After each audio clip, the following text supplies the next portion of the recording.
Greetings, Dennis Daniels here. You might be in a situation where you need to add a comma at the end of a line. Visual Studio Code, with the help of regular expressions, will make this job for you very easy. So first thing we want to do is find the end of each line. So there's the end, and now let me zoom in here a little bit so you can see that.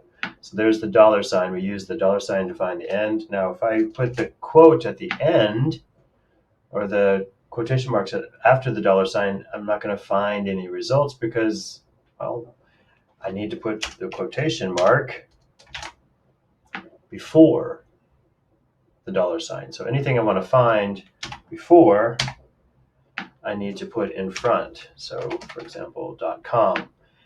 That's going to find all of the instances of .com in this search result. So what I want to do, though, is I need to add a comma at the end. So we do that. And now, just for sanity's sake, let's do just a walkthrough and do a simple replace. And there it is. That's exactly what we want.